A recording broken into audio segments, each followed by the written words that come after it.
Sometimes it's 3 a.m. and I'm in bed staring at the ceiling, unable to sleep because I'm musing about all of the inconsistencies present in the Dragon Age games. Why do we go from a game with a subtitle to one with a number to one with a subtitle again? Why not have both, or just one, or just the other? Did Cassandra's makeup artist die in the Conclave? Did Cullen get work done in Orlais? Which arborist worked on that gardening project over at Redcliffe? Because they did an outstanding job and deserve a data log entry of their own. Despite the mess, I can't help but love the Dragon Age franchise, so I feel one of its games was due for a review on my channel. And since Dragon Age Inquisition is by far the most readily available one, I've decided to share my take on the game with you guys. Did it deserve the Game of the Year award in 2014? Does it hold up almost a decade later? Let's find out. All heads up, this is a spoiler-free review, so if you're a new player, you don't need to worry about that. Also, I'm using the Game of the Year edition as the basis for my review, which I would recommend you get if you don't own the game. It comes with all of the DLC and it's dirt cheap right now, okay? Alright, let's check the plot on this thing. The game opens as people are getting ready for a conclave organized by the Chantry, the main religious group of the setting, which is trying to settle a dispute between two warring factions, the Mages and the Templars. In the Dragon Age setting, or Thedas for short, mages are incredibly dangerous if not in complete control of their own powers, because they draw their powers from the Fade, a different dimension which is home to demons. Therefore, if a mage doesn't know what they're doing, they are opening themselves to demonic possession, which, you guessed it, it's bad. Instead of, killing every mage as soon as they started to display powers in order to avoid this, the Chantry came up with a more charitable solution. It created the Circles, these isolated academies/prisons where mages would learn how to control their powers while being supervised by this military organization, the Templars, who were there to, let's say, control the situation were a mage to be out of line. However, the tensions rose to a boiling point in the Kirkwall Circle during the events of the second game, and a mage rebellion broke out in multiple mage circles across Thedas. So this conclave was an attempt to solve this quarrel. However, there was an attack in this conclave and the religious leader of the Chantry, the Divine, died. In fact, everyone who was in the conclave but you died.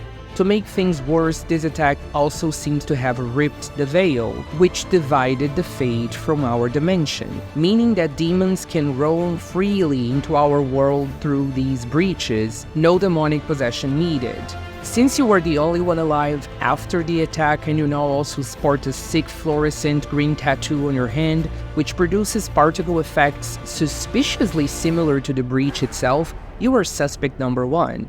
However, after you close one of these breaches with the power of your green hand, it becomes clear to anyone with 2 working brain cells that you're there to help and nothing else. With some of the major players in Thedas out of the picture after this attack, Cassandra, your first companion and a sort of military leader for the Chantry, finds some old law that grants her the right to declare an Inquisition in the absence of a Divine, which she does in order to deal with the breaches and the warring factions and obviously to find out who was after this attack. That's the basic setup for the story. You are going to try and solve these issues while the Inquisition grows into prominence in Thedas and you grow into prominence within the Inquisition's ranks. It's surprisingly simple and effective, and in all honesty, it is so well told that I believe you could play Inquisition without any prior knowledge of the franchise and follow the story without issues while having a blast. This is a Bioware RPG, so that comes with some expectations, like making far-reaching decisions that can affect the whole world, and also getting into one of your companion's pants, which in the end is a choice as well, so yeah, choices. Unfortunately, there aren't as many of them to be made in Inquisition as there were in Origins, but this one is a definite improvement over DA2 overall, since you do get to make some pretty major decisions that will most likely affect the setting going forward. And hey, because there are less minor decisions to be carried over, we can probably expect less retconning when Dreadwolf releases in 20 God knows when. As is standard for many Bioware RPGs post-Mass Effect, we have a dialogue wheel whenever we get to interact with other characters. Most of the time, the choices on the left side of the wheel will bring you extra information, while the ones on the right will advance the conversation and maybe end it. While in DA2, Hulk would have a kind, jokey, or ruthless reaction to everything, Inquisition brings much more nuance to the roleplay. Do notice that the opportunity to express your character's feelings through these new emotions like sensitive or confused is something that happens less frequently than in DA2 or the Mass Effect games. It's nice nonetheless, but most of the time, you will only have 3 choices to make: a nice one, a neutral one, and a more blunt one. Do notice that these aren't expressed by personality symbols of some sort. When a choice is going to be bigger and not just window dressing, the game addresses that with a different dialogue wheel. I like the fact that this different wheel signals to the player that a major decision will be made, but I really don't like that they pretty much inform you what's the outcome of your decision right on the wheel, but that might be just me, I guess, I don't know. Another way to expand the player's engagement with the setting is the Dragon Age Keep. It is great. For older players, it's a great way to recap the previous games and to also customize the world. Be aware that sometimes the keep will not activate properly. That happened to me once, and I only found out after maybe 3 or 4 hours of gameplay when I talked to Varric in Haven and realized through his dialogue that my choices weren't lining up with what he was saying at all. So be prepared for that bitter possibility. Maybe if the keep was actually in-game and not a website you have to sync the game to, this wouldn't have been an issue. Oh well. If you're a new player and this is your first game in the series, I don't think you really need to bother with it. You can just go with the default world state that comes with the game, and you're good to go.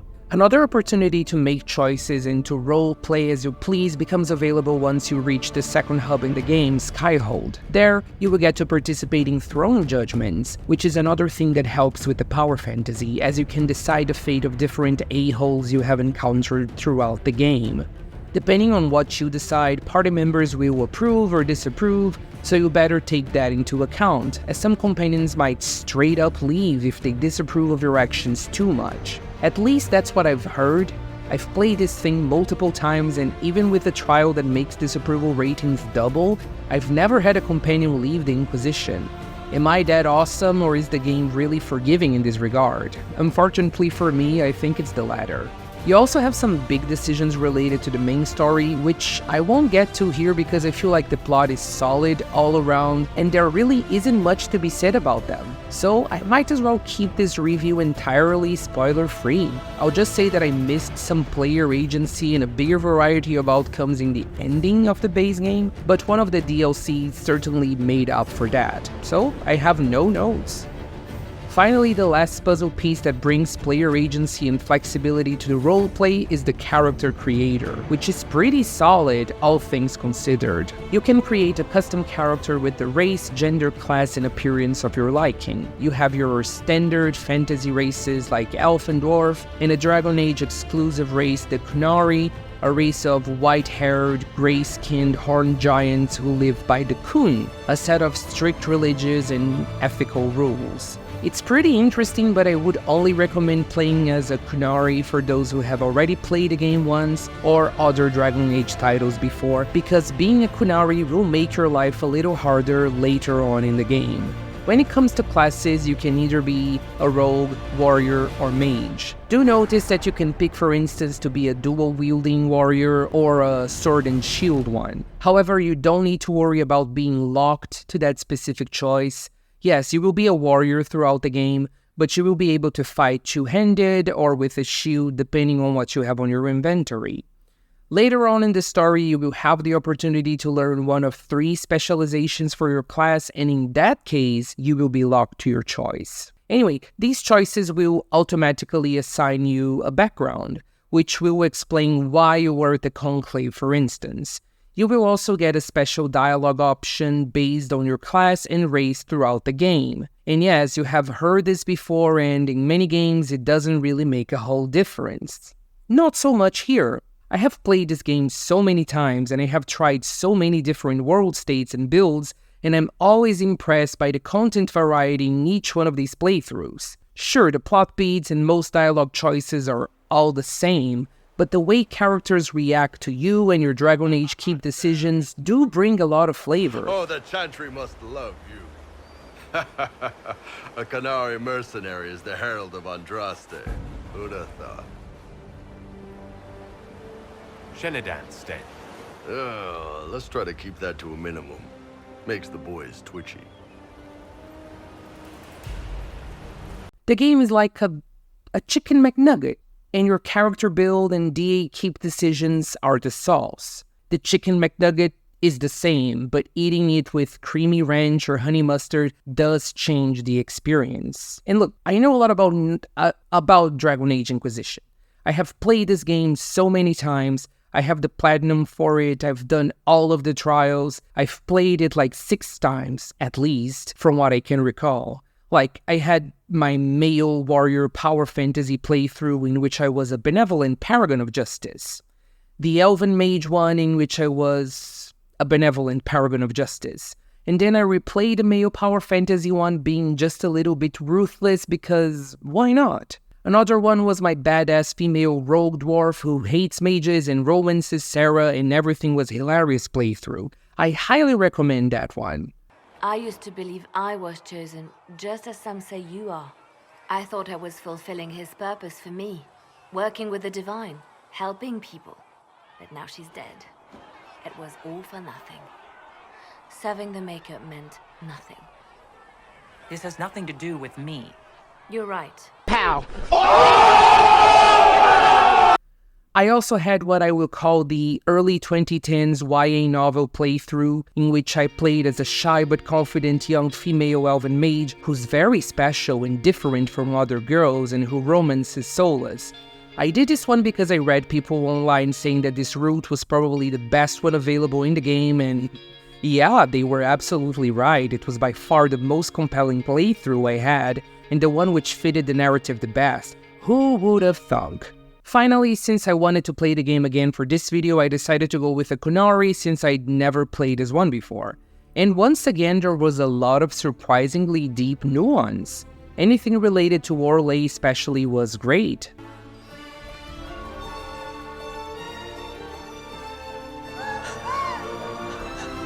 So yeah, whenever I replay this game, it somehow feels both incredibly nostalgic because it's almost a decade old, and also fresh because of the new character at the center of it. Its replayability factor is among the best in any AAA RPG of the 2010s. One thing that must be said about the character creator is that, although it gives you a lot of flexibility, it is kinda hard to end up with a visually appealing character that doesn't stick out in scripted scenes. There are very few hair options and beards look awful, no matter the one you choose. Every character you create, and the NPCs as well, all have a plastic, shiny look to them. It might be engine related. Stuff like this next clip is far easier than you would imagine.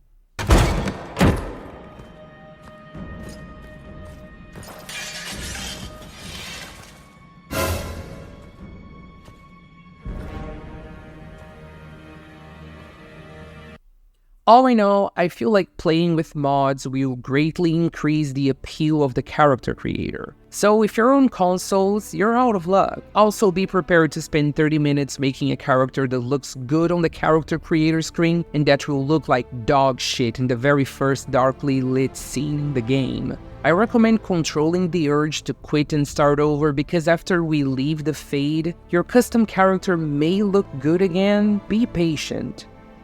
With all of that out of the way, let's talk about gameplay some more, especially about the open world in Inquisition, or more specifically, the semi-open world. Inquisition is made up of many expansive zones. It's not a true open world game, but I actually prefer it that way. I'd rather have a different assortment of smaller zones that all look different and are instantly recognizable than a never-ending world that looks the same. In these zones, there are some fetch quests available and busy work like finding shards with the aid of ocularums and Astrarian puzzles, but those aren't really that engaging. The shards at least can help you, since the more shards you get, the more you can advance in an optional temple that will grant you resistances to different stuff. The Astrarians are there to help you get some cool loot, and that's it. Nothing to write home about. The other stuff like collecting bottles, songs, paintings, those are utter nonsense and you should not even consider them collectibles.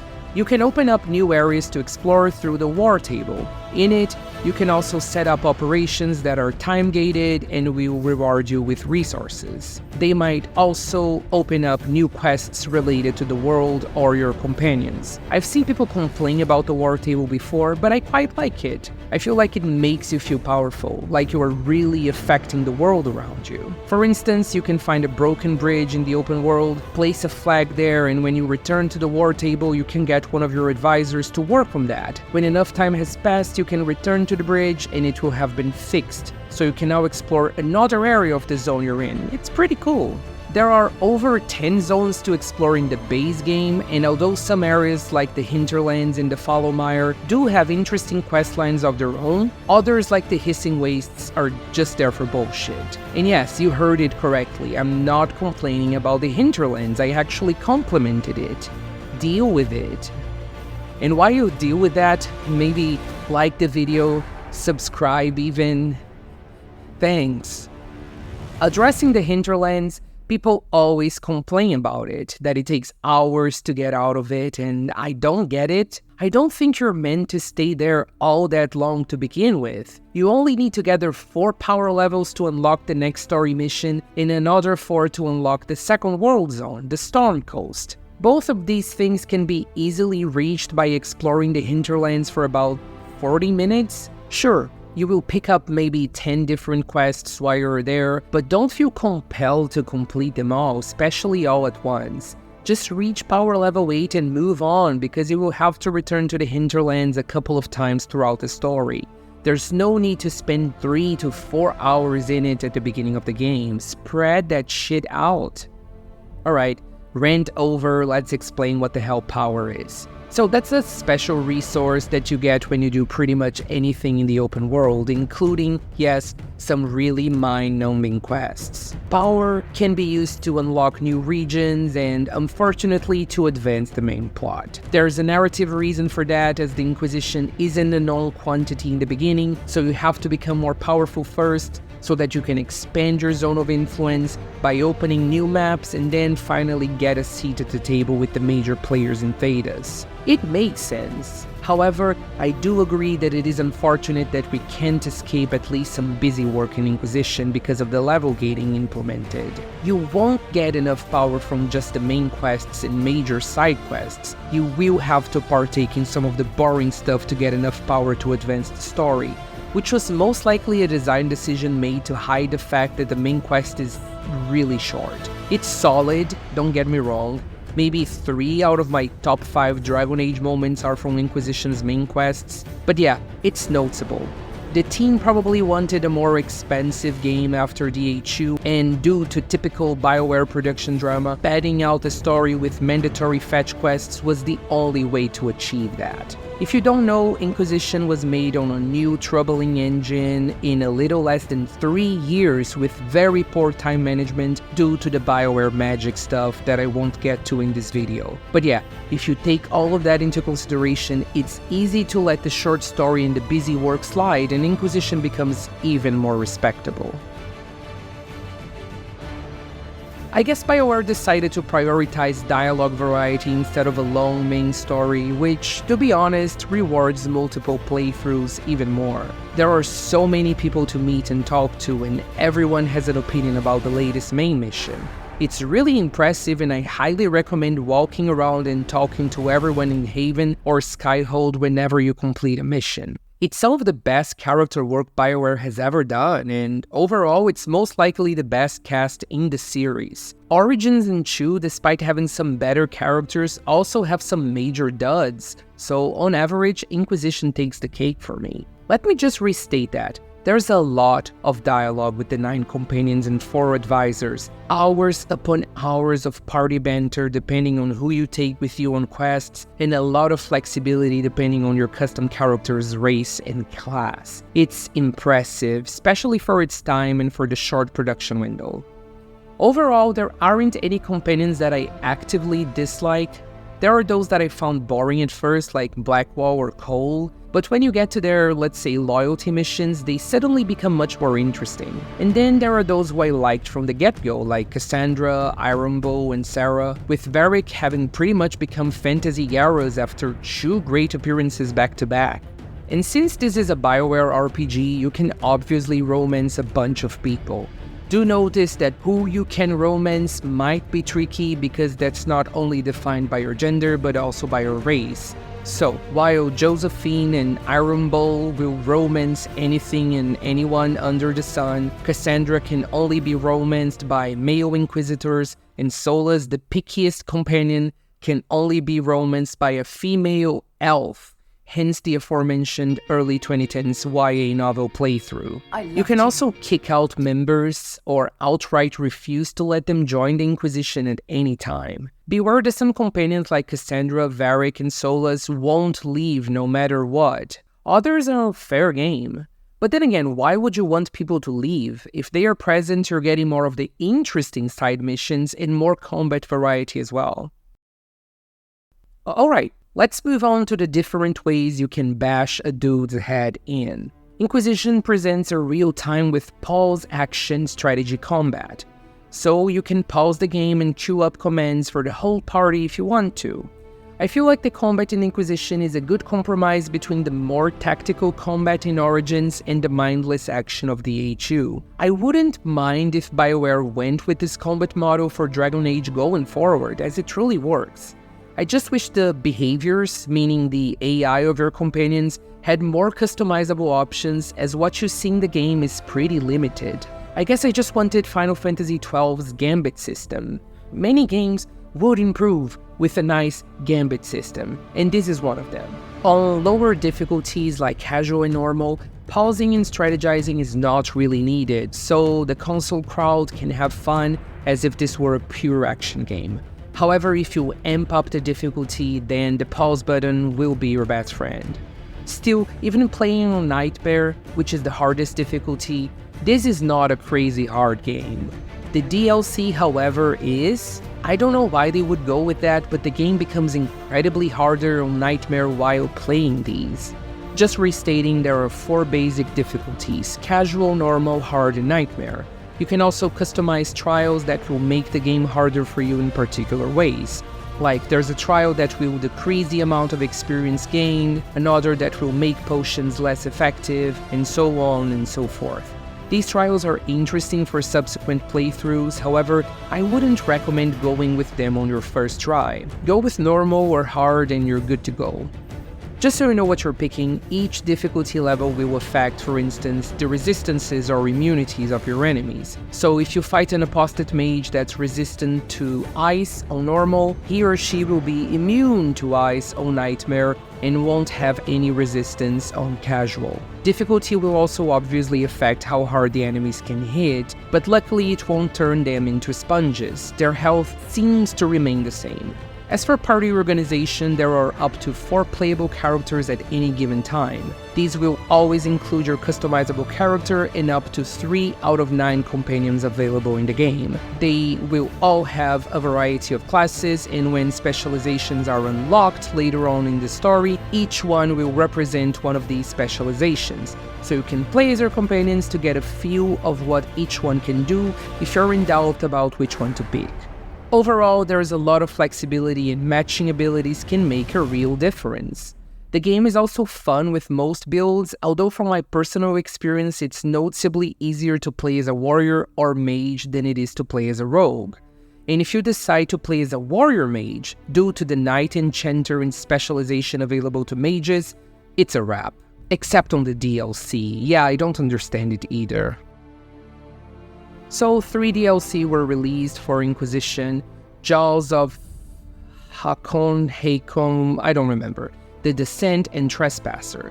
The first 2 are interesting. Jaws pretty much adds another open world area to your map, in which you can investigate what happened to the last Inquisition years before. And in the second one, we get to explore the deep roads, which were noticeably absent from the base game and had played a big part on the previous 2 titles. Both have interesting quests that add to the lore of the series, but the difficulty spike is noticeable. I'll be honest here, I just knock the difficulty down whenever I play the DLCs, because I really feel it is senseless that some random monster is as hard as the final boss in the main game. It's ridiculous. Anyway, the best DLC by far is the Trespasser one. I mentioned before that the ending to the base game feels a bit abrupt and lacking, but this DLC right here more than makes up for it and feels like the true ending of Inquisition. And it also sets up the next game, so you really should play this one if Inquisition interests you at all. I think I have pretty much covered everything I wanted to say about this game, so before wrapping things up, I would also like to highlight somewhere in this video that for those who have played the previous games, Inquisition can feel soft. It's far more limited when it comes to those ridiculous and over-the-top evil options Bioware was known for. There's no blood magic specialization.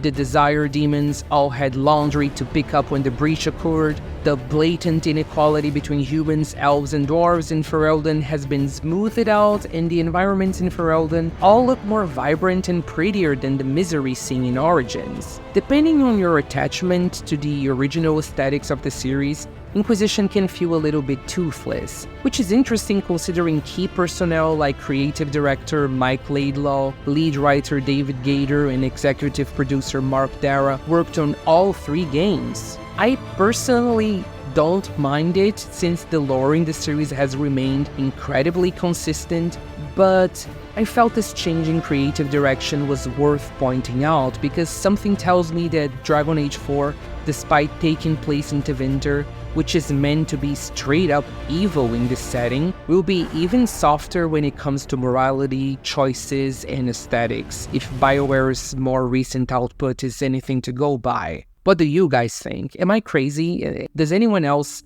feel a clear distinction in the artistic direction of Inquisition when compared to Origins or 2? Tell me in the comments below.